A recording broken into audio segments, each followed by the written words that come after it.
1장입니다. 로마서 1장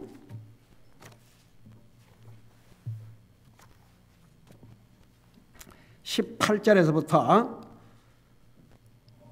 20절까지 로마서 1장 18절에서부터 20절까지 같이 읽습니다. 시작. 하나님의 진노가 불의 안에서 진리를 붙잡는 사람들의 모든 경건치 아니한 것과 불의를 대적하여 하늘로부터 계시되었나니 이는 하나님을 알만한 것이 그들 속에 분명히 드러나 있기 때문이라. 하나님께서 그것을 그들에게 보이셨느니라.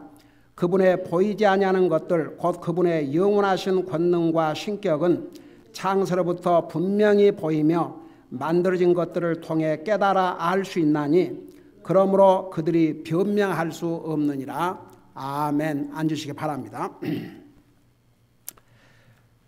1장 18절에서부터 3장 20절까지는 로마서의 주제가 뭐라고 그랬어요?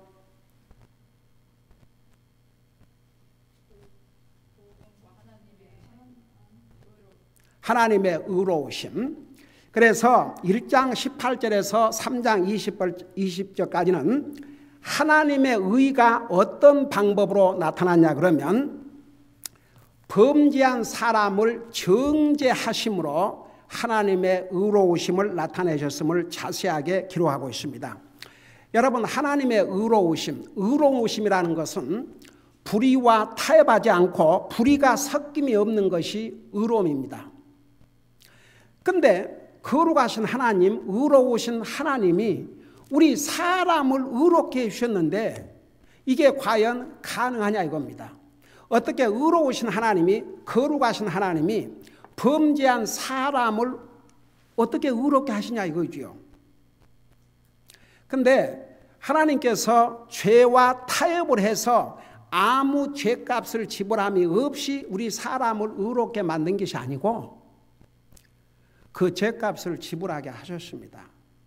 그게 우리가 아니고 바로 죄 없으신 하나님의 아들 예수님을 통해서, 그러니까 죄의 값을 치르게 하셨어요.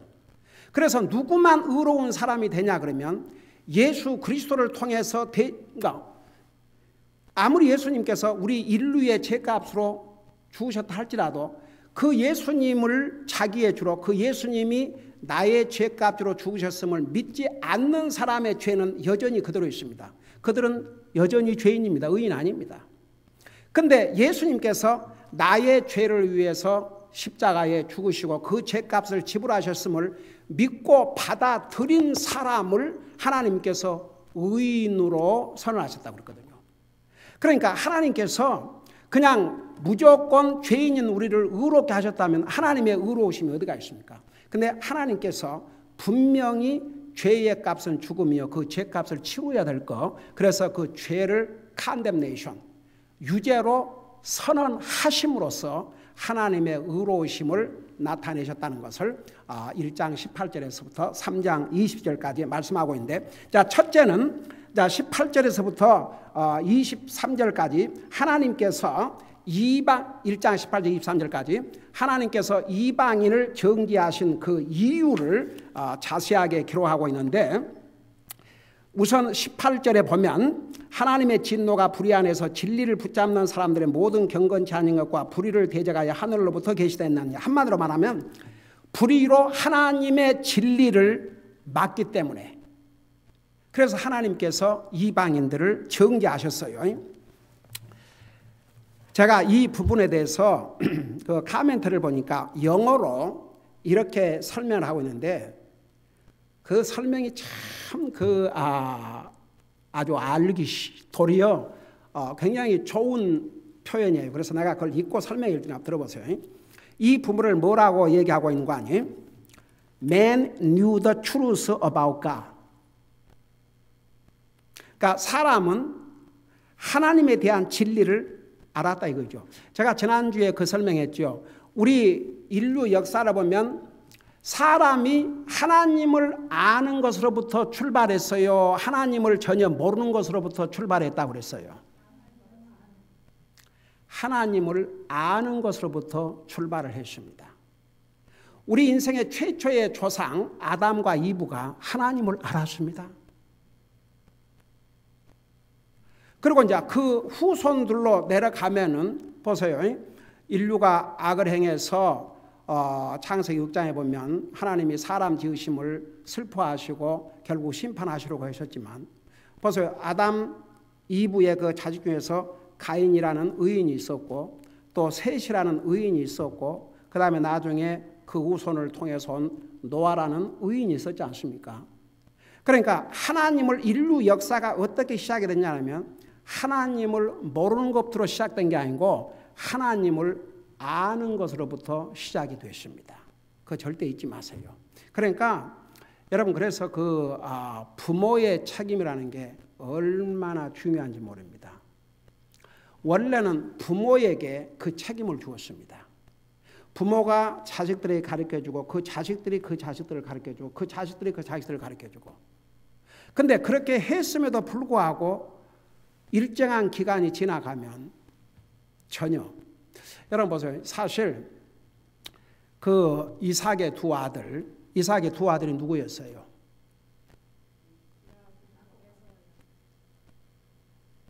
에서와 야곱이었어요. 에서는 원래 장자였습니다. 근데 시간이 지나가면서 야곱과 그의 후손들은 하나님을 믿었지만 에서가 누굽니까? 그 믿음의 조상 이삭의 아들이 옵시다. 그 생각하면 끔찍해요.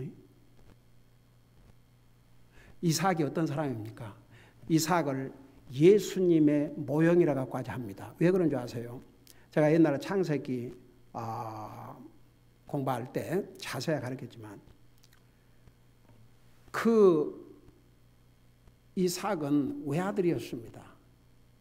정식으로 물론 그 여자 종으로부터 난 이스마엘이 있었지만 근데 하나님께서 아브라함에게 그 이삭을 제물로 바치라고 그러지 않습니까?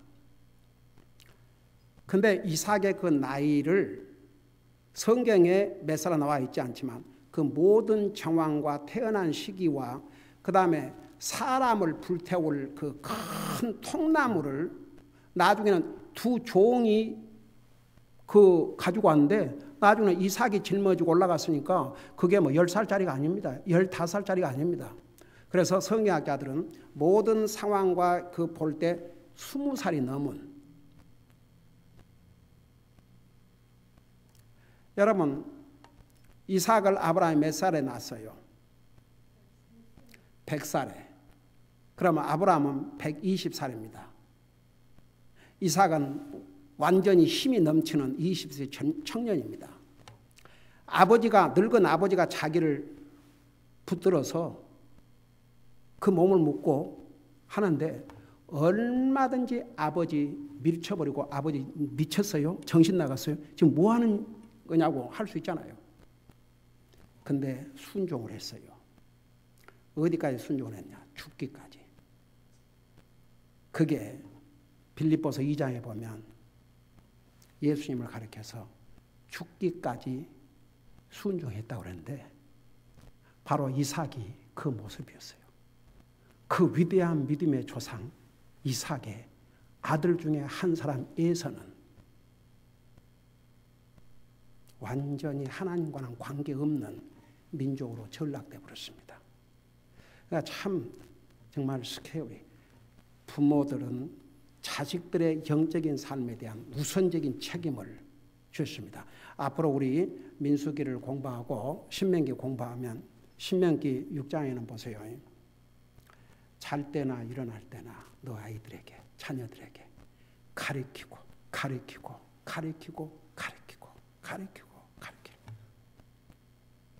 저는 우리 아이들이 다 장성해서 이렇게 열심히 주님을 섬기고 있지만 저 방심하지 않습니다. 한 번도 제가 기도를 그냥 적당하게 한 적이 없습니다.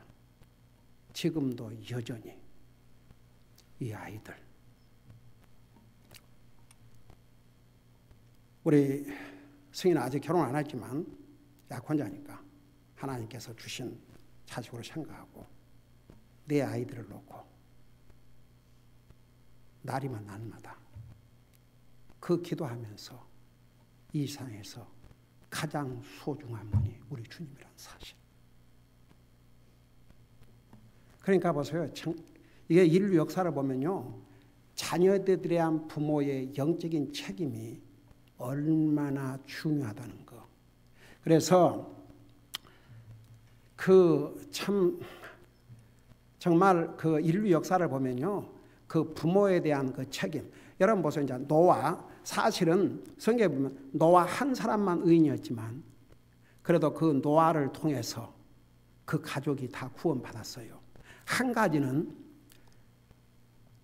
보세요. 그 당시에 노아가 산에서 배를 짓고 있는데 세상은 그를 조롱했습니다. 그 세 아들들이 그럴 수 있잖아요. 아빠 미쳤어요? 온 세상이 비웃어요.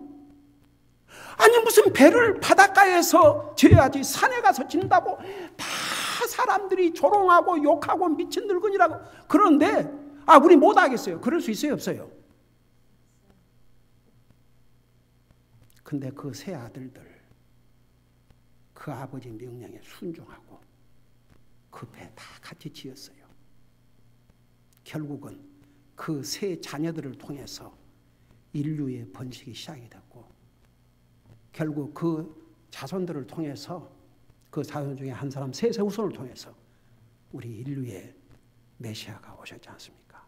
그러니까 보세요.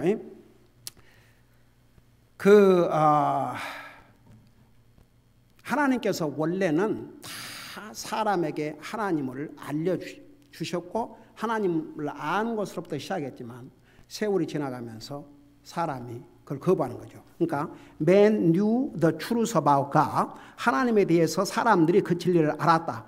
But they did not allow this truth to work in their lives.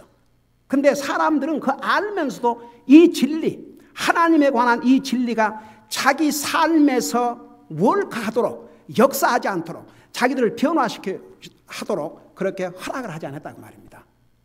They suppressed it. 짓눌렀다 이겁니다. 그 진리를 알면서도 짓눌러서 그 이유가 뭐냐면 in order that they might live their own lives. 자기 마음대로 살기 위해서 and not be convicted by God's truth. 하나님의 진리로 이걸 받아들이면 컨빅트가 되니까 그거 하기 싫어서 the result was refusing the truth. 그 결과 진리를 아예 거부하게 됐다고 말입니다. 그래서 왜 하나님께서 인류를 정죄하셨냐 그러면 첫째는 불이라는 것은 하나님을 믿지 않고 하나님을 대적하고 옳지 않은 일을 행한 것인데 이 하나님의 진리를 거절하고 대적하는 거 이게 얼마나 잘못된 불입니까? 불의로 하나님의 진리를 막기 때문이고 그 다음에 두 번째 보세요. 19절에 보니까 이는 하나님을 알만한 것이 그들 속에 분명히 드러나 있기 때문이라 하나님께서 그것을 그들에게 보이셨느니라. 그리고 이제 2절에 그분의 보이지 아니하는 것들 곧 그분의 영원하신 권능과 신격은 창세로부터 분명히 보이며 만들어진 것들을 통해 깨달아 알 수 있나니 그러므로 그들이 변명할 수 없느니라. 한마디로 말하면 주님께서 이제 우리 인생에게 항상 계시를 주셨어요. Revelation. 하나님에 대한 계시를 우리 인류에게 계속 아담으로부터 계속해서 주셨습니다. 심지어는 보세요. 노아 홍수가 끝난 다음에 하나님께서 노아와 맺은 언약뿐만 아니라 노아 후에 오는 모든 인류와 맺은 언약이 있어요. 그 언약이 뭐였습니까? 언약의 증표가 무지개였죠. 그래서 그 무지개를 통해서 그러니까 노아에게만 해당되는 게 아니고 노아 이후에 올 모든 인류에게 이 세상이 진행될 때까지는 다시는 그와 같이 그러니까 어떤 그 한 지역적으로 홍수가 나기도 하지만 노아 홍수처럼 그래서 유니버설 플러드라고 그래요. 온 세상을 물로 심판하는 이런 일은 다시는 없을 것이라는 언약의 증표로 무지개를 주셨어요. 그래서 무지개가 떠오르면 하나님께서 우리 인류에게 언약하신 그 언약을 기억하라 그러십니다. 그래서 하나님께서 이 세상을 허락하시는 동안에는 봄과 여름과 가을과 겨울이 있게 하시고 사계절이 있게 하시고 이런 것이 계속 진행되도록 그렇게 하시겠다는 거 우리 창세기에서 자세하게 공부했죠. 그러니까 보세요. 하나님께서는 우리 인류에게 계속 하나님을 계시해 주셨습니다. 하나님께서 자기를 알리지 않고 그냥 완전히 흑암 속에 안 두셨어요. 이제 그 구약 시대부터 신약 시대 때에 400년 그 시대를 암흑의 시대라는데 하나님께서 계시를 딱 중단하셨기 때문에. 근데 우리에게 필요한 계시를 구약 성경을 통해서 거의가 다 주셨거든요. 그래서 보세요. 하나님이 주신 그 계시를 우리 인류가 무시했는데 두 가지 방법으로 계시를 주셨어요. 그 첫째가 뭐냐면 우리의 양심을 통해서. 자, 그걸 생각하면서 19절을 보세요. 이는 하나님을 알 만한 것이 그들 속에 분명히 드러나 있기 때문이라. 하나님께서 그것을 그들에게 보이셨느니라. 그래서 하나님을 알 만한 것이 그들 속에 분명히 드러나 있다. 그게 뭐냐 하면 우리 양심을 통해서 하나님을 알게 해주셨다 그 말입니다. 그래서 이 양심을 뭐라 하냐면 하나님의 법이라고도 합니다. 하나님의 법. 이 세상에 진짜 하나님 모르는 사람 없어요. 사람이 급하면 하나님 찾게 되어 있습니다. 아무리 평상시에는 하나님을 상관도 하지 않은 사람도 어떤 위기에 처하면 하나님을 찾습니다.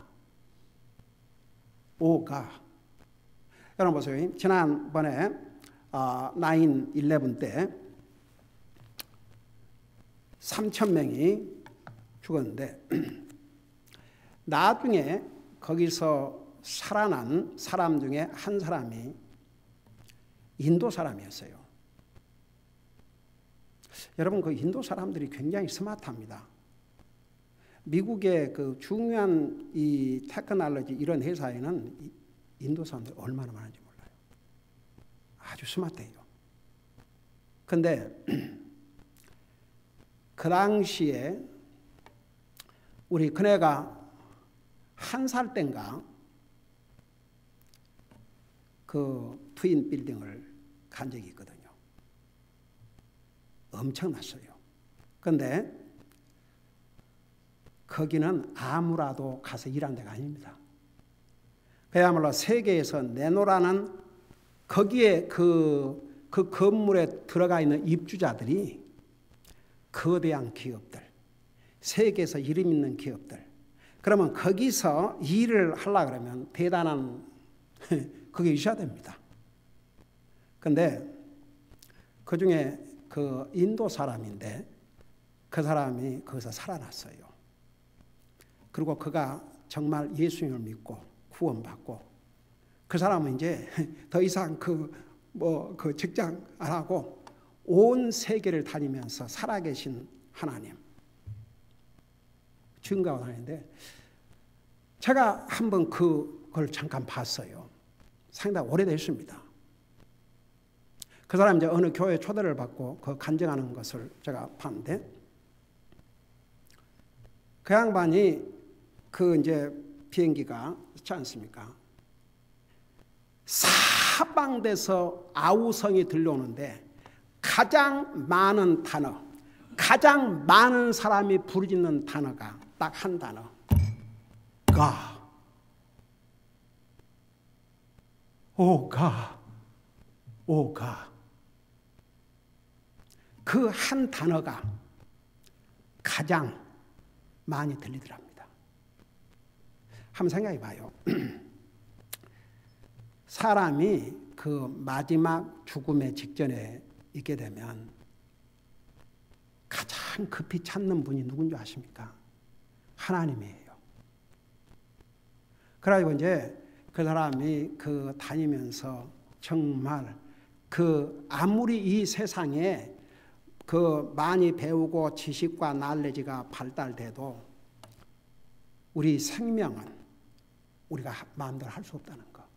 그러니까 참 그 사람은 보세요. 다 하나님을 알만한 것을 하나님께서 주셨다고 그랬어요. 그 양심을 통해서. 그러니까 양심이 바로 하나님의 법이 옳시다. 그러니까 보세요. 그 하나님을 모르는 사람도 그 도덕적인 법에 대해서는 다 알아요. 그래서 이제 그 잠깐 우리 부분을 볼 테니까 똑같은 로마서 2장 14절을 보세요.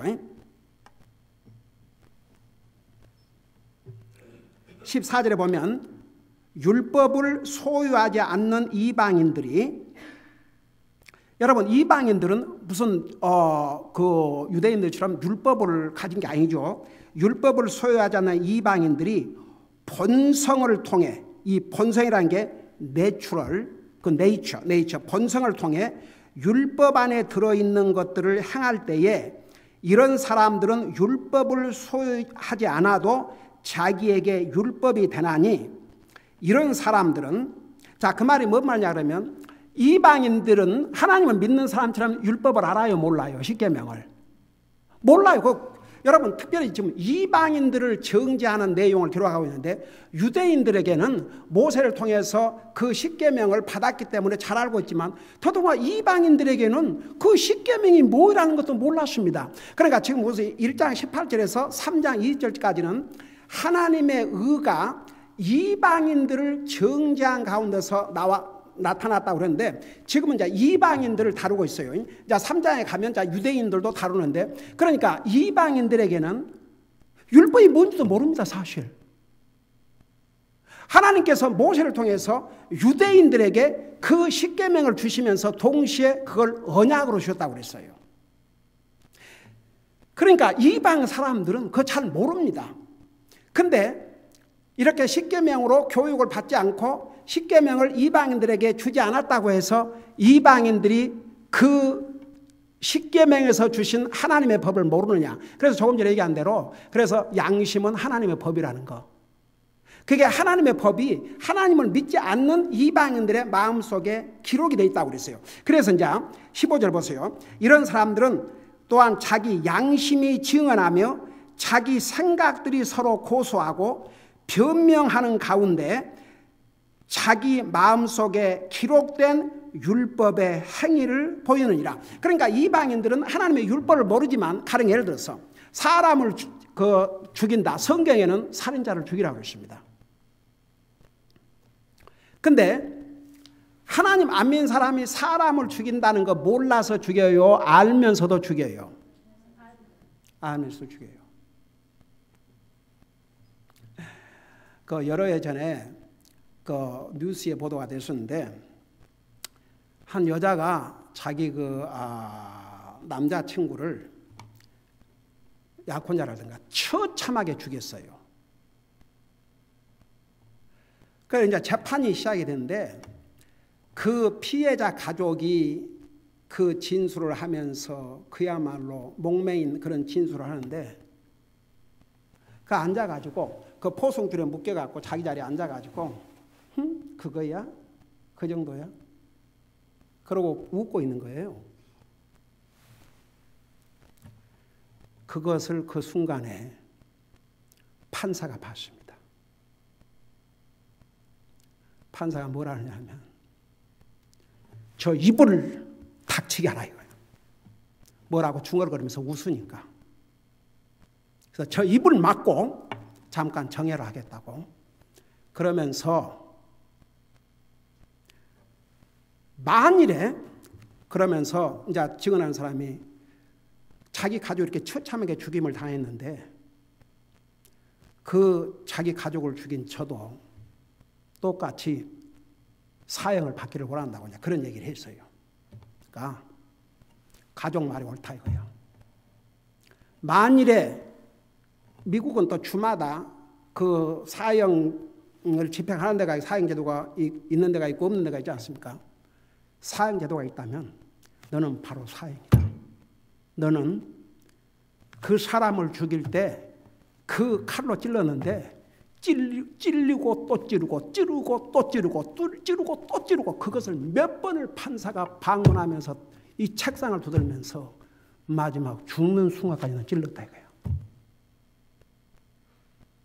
그놓고도 웃음이 나오냐 그죠.